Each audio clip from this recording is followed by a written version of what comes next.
É com elevada estima que voltamos a manter contato consigo para mais uma edição do programa Saúde e Vida, o seu espaço inteiramente dedicado aos cuidados que devemos ter com a nossa saúde. Hoje vamos falar sobre a endometriose. A endometriose é uma doença que acomete 1 a cada 10 mulheres e raparigas em idade fértil em todo o mundo, segundo estimativas da Organização Mundial da Saúde.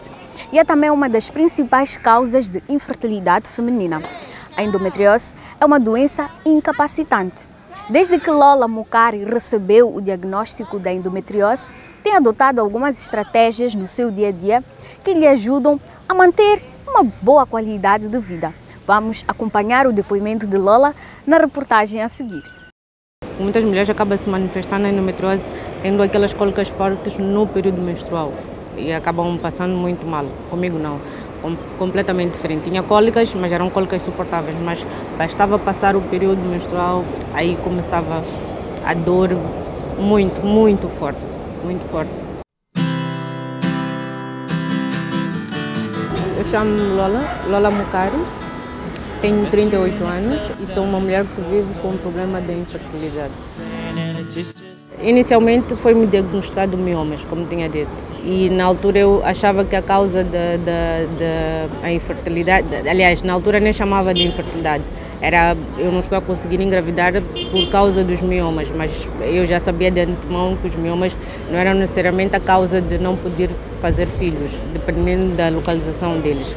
Então, na altura os médicos diziam que eu devia retirar os miomas para poder engravidar. Foram cirurgias atrás de cirurgias, os efeitos colaterais extremamente desgastantes, dolorosos, várias aderências, muita dor, e a endometriose veio a seguir logo depois a essas cirurgias. Porque até perceber ou até descobrir, ter o diagnóstico, foi extremamente difícil, porque eu parava constantemente no hospital com muitas dores incapacitantes. Eu não conseguia perceber o que estava a acontecer. Se eu estava a tirar os miomas supostamente para resolver o problema da infertilidade ou para resolver o problema da dor, porque miomas, dependendo do estágio, acabam causando dor, porque a dor continuava pior, 10 vezes pior do que aquilo que era antes. E acabei fazendo uma laparoscopia.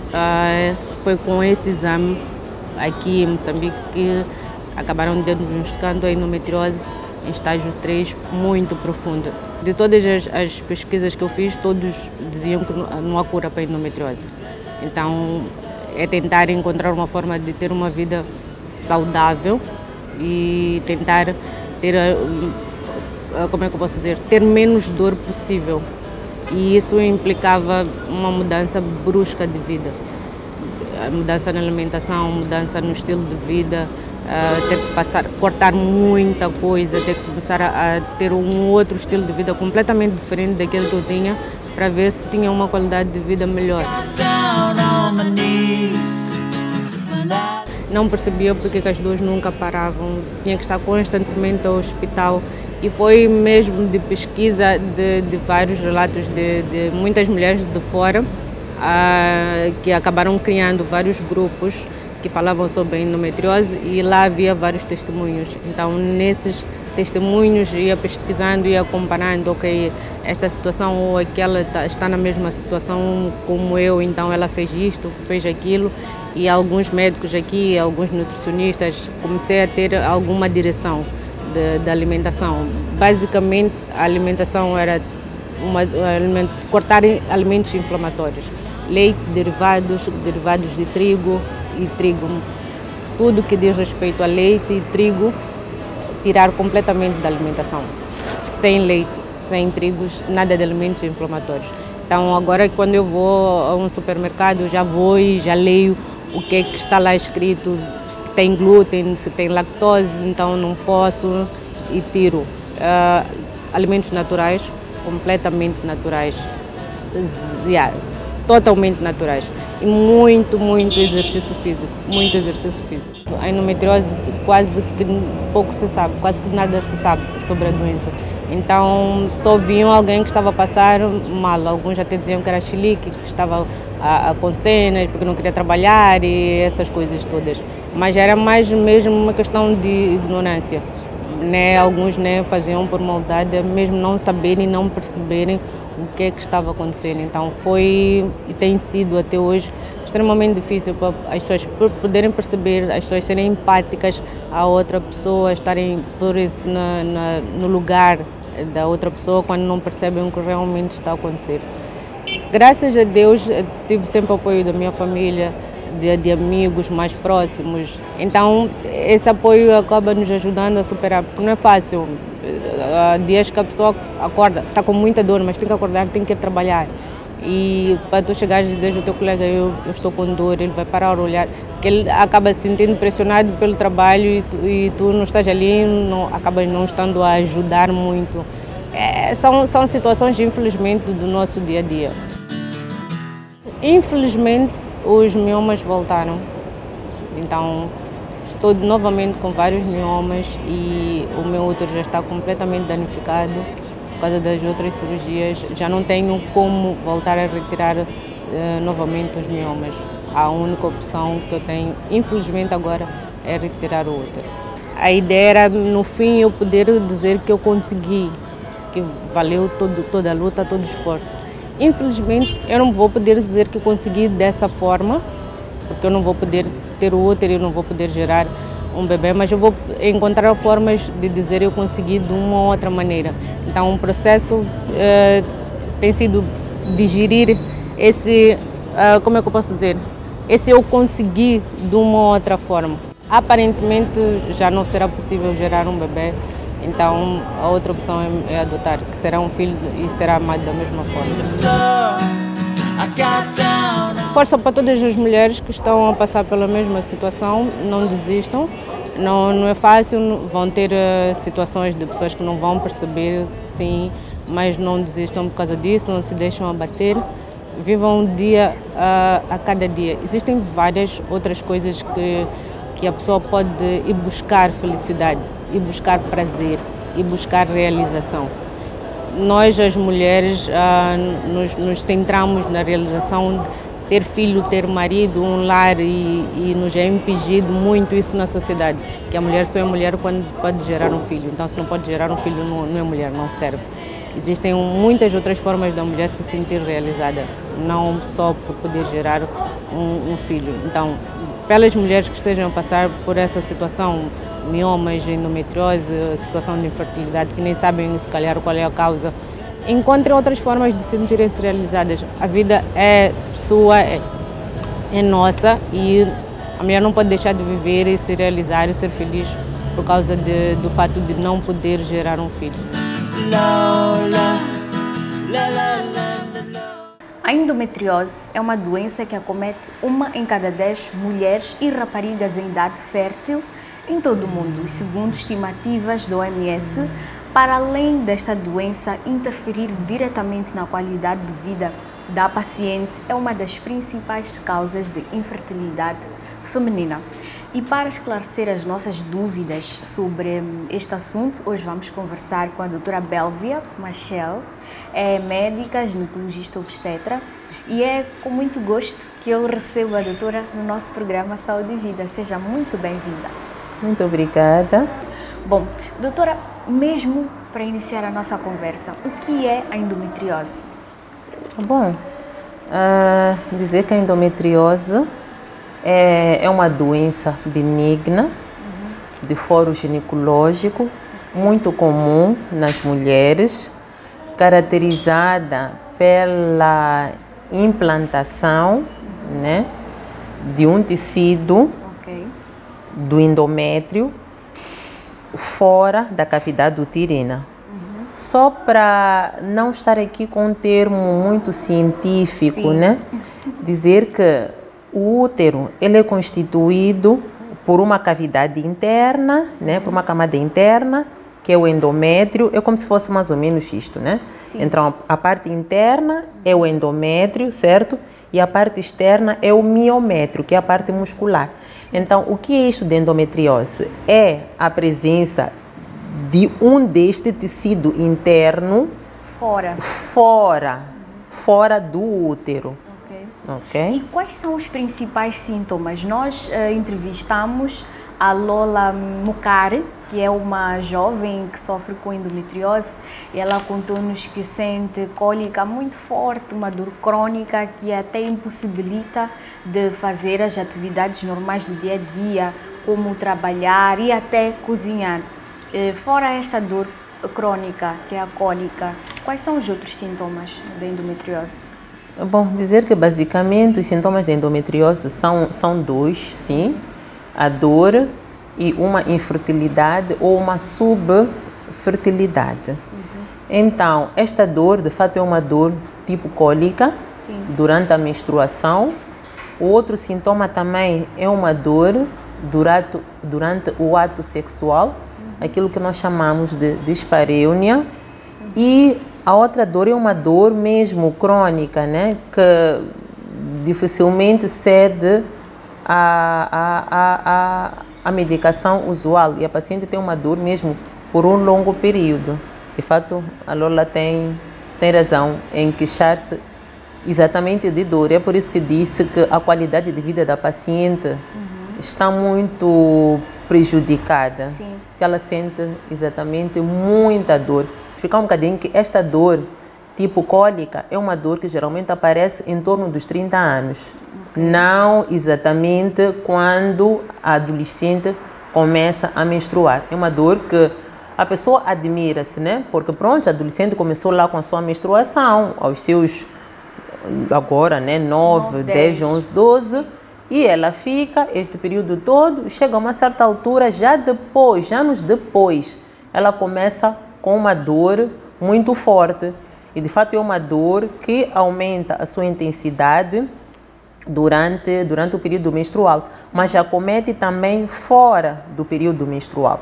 Então, idem também para esta dor durante o ato sexual. Por exemplo, se é uma jovem que iniciou a sua atividade sexual aos seus 18, 19, 20, começou a atividade sexual normalmente, mas geralmente quando chega em torno dos 30, quando a endometriose começa a manifestar-se, ela tem muita dor durante o ato sexual. Ok. Sim. E qual é a relação que existe entre a endometriose e a infertilidade? Porque muitas mulheres que são diagnosticadas com infertilidade descobrem que por trás da infertilidade está a endometriose, na maioria dos casos. É o seguinte, o que a endometriose, o que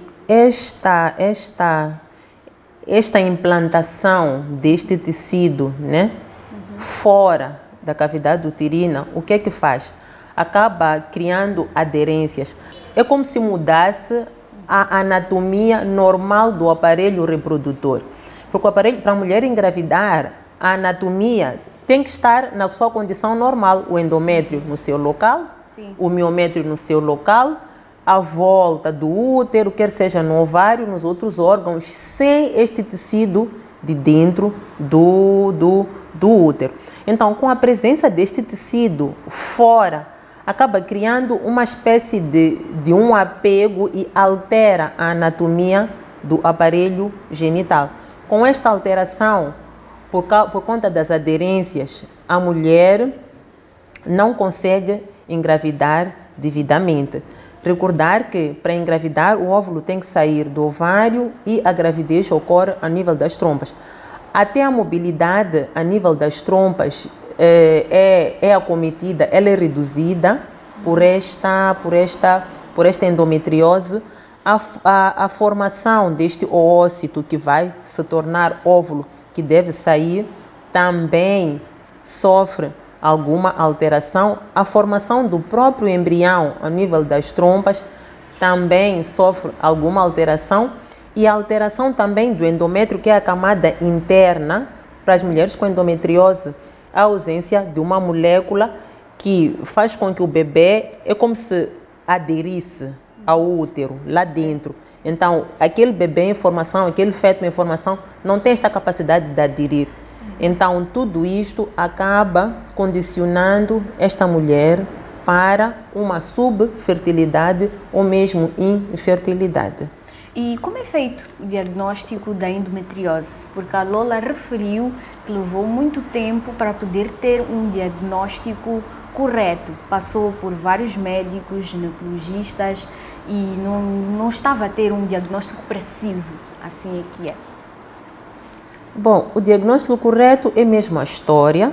Como disse, né? A Lola passou por muitos médicos, ginecologistas, certamente que fomos tratando a ela, mas depois de um certo tempo, se esta dor não cede só pela anamnese, né? Que é a história que a paciente fornece, já devemos desconfiar de uma possível endometriose. Então, o diagnóstico é feito pela história e ao exame objetivo, colocando a paciente na maca com o espéculo, podemos ver, se for uma endometriose profunda, podemos ver alguns nódulos azulados ao longo do canal vaginal ou mesmo ao longo do colo. Isto também já nos sugere, mas o método ideal é mesmo fazer uma laparoscopia, porque lá a pessoa vê mesmo os focos endometrióticos, né, por fora do útero, e aproveita também para coletar um pouco deste tecido para se estudar. Esta coleta chamamos de biópsia, para se estudar. Então, a laparoscopia é o método padrão ouro.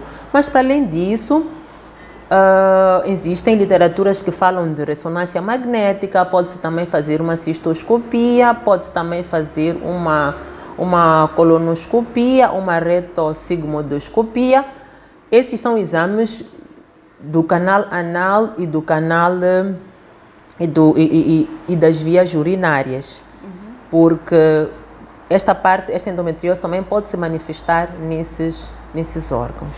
E depois do diagnóstico, qual é o tratamento?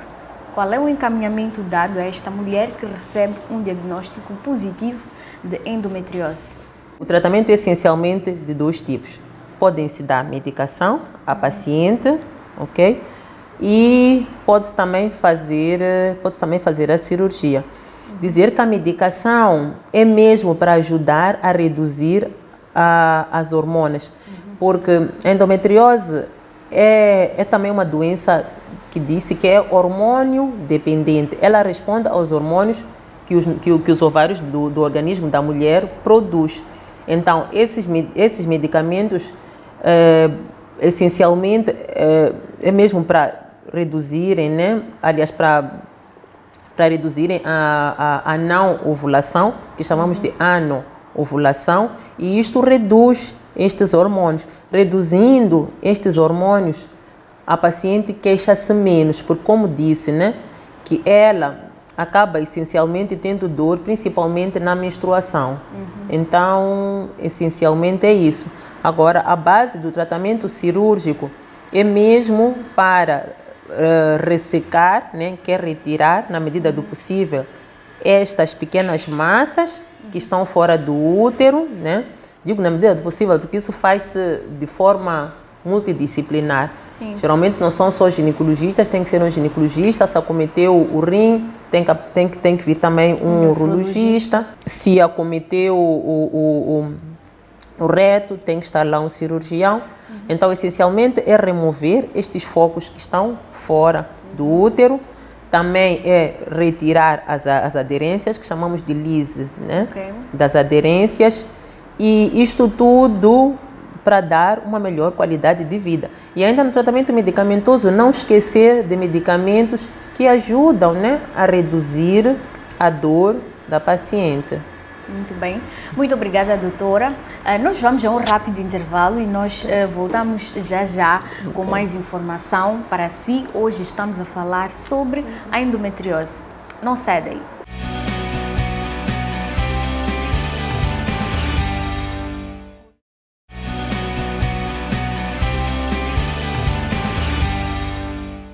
Bem-vindo de volta ao programa Saúde e Vida. Para você que só agora ligou o seu receptor, hoje estamos a conversar com a doutora Bélvia Machel, médica ginecologista obstetra, que está aqui a esclarecer as nossas dúvidas e perguntas sobre a endometriose.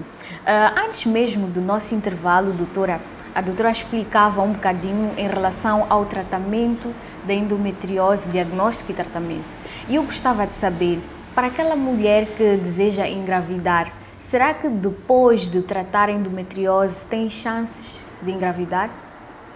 Ela tem chances de engravidar, sim, porque um dos tratamentos que podemos oferecer a ela, nós podemos induzir a ovulação, né?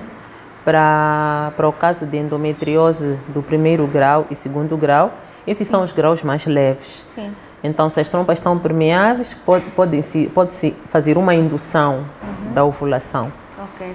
E para os casos mais graves, pode-se recomendar à paciente uma inseminação intrauterina ou mesmo uma fertilização in vitro. E a questão do meio em que a mulher vive, qualidade de vida, o estilo de vida que a mulher leva, pode influenciar para o aparecimento ou não da endometriose? Isso é algo alheio à vontade da mulher. Este aparecimento desta porção interna do útero fora é algo que é alheio à vontade da mulher. Muito bem. Bom, nós vamos agora responder às dúvidas e perguntas dos nossos telespectadores na rubrica Saiba Mais. Olá, doutora. Aqui é Hermínia dos Santos. Eu gostaria de saber se a endometriose é hereditária. Olá. A endometriose, sim, tem uma história de herança familiar materna. Dizer que, só para exemplificar, né? No caso, por exemplo, da Lola, ela que tem endometriose, se ela tiver uma filha, esta filha tem cerca de 7% de chances de herdar a endometriose da mãe. Então, tem alguma componente hereditária, sim. Olá, doutora. Aqui chamo-me Elisa Castro Albino. Gostaria de saber com que idade a endometriose pode surgir numa mulher. Olá. A endometriose, ela acomete mulheres durante a idade reprodutiva. Na literatura não vi assim especificamente um limite em termos de faixa etária, mas acomete mulheres em idade reprodutiva. Olá, doutora. Meu nome é Constância. Gostaria de saber se toda mulher com cólica forte pode ser diagnosticada com endometriose. Olá. Não é toda mulher com cólica forte tem necessariamente endometriose. Há mulheres com cólicas fortes que, para além de endometriose, podem ter adenomiose. Há mulheres com miomas uterinos, também têm cólicas fortes. Há mulheres que têm o dispositivo intrauterino com planeamento familiar, também podem referir história de cólicas fortes. Mulheres com aquilo que chamamos de DIP, né, que é uma doença inflamatória pélvica crônica, também podem referir dores ou cólicas fortes, sem que seja necessariamente endometriose. Olá, doutora. Meu nome é Vanira. Gostaria de saber a partir de que idade as meninas devem se consultar com um ginecologista. O ideal devia ser antes do primeiro ato sexual, antes da primeira menstruação, na transição da infância para a adolescência, onde começassem as alterações do corpo desta menina, para ela perceber, né, melhor o que é, para poder encarar com melhor qualidade, quer seja a primeira menstruação e a posterior, né, perceber um pouco sobre os métodos de planeamento familiar, sobre o retardo também da primeira relação sexual. Então, em torno dos 9 a 12 anos, seria bom que cada menina tivesse ou fosse acompanhada pela mãe ou a sua encarregada a uma consulta de ginecologia. Bom, para trás a rubrica Saiba Mais, momento em que os nossos telespectadores também participam do nosso programa, deixando as suas dúvidas e perguntas sobre os diversos temas ligados à nossa saúde, e hoje, em particular, nós estamos a falar sobre a endometriose. Doutora Bélvia, são instantes finais do nosso programa, mas antes mesmo de terminarmos, gostava que deixasse, em jeito de últimas considerações, algumas recomendações para todos que estão a assistir o nosso programa neste momento, no que concerne a estilo de vida saudável, assim que é, para que as mulheres possam estar mais preparadas para encarar não só a endometriose, mas muitas outras doenças que acometem a nossa saúde e que interferem na nossa qualidade de vida. O que é que tem a dizer em relação? Eu iria aconselhar a mulher, né, a cuidar mais de si. Nós sabemos que a mulher, quer seja no seio familiar, mesmo como filha, mesmo como esposa, mãe, a mulher é muito solicitada, é muito atarefada. Sim. Mas no meio destas tarefas a mulher não deve esquecer de si, não deve esquecer de praticar exercícios físicos, ela não deve esquecer de alimentar-se devidamente, ela não deve esquecer de repousar e de tantos outros cuidados que melhoram a qualidade de vida da mulher.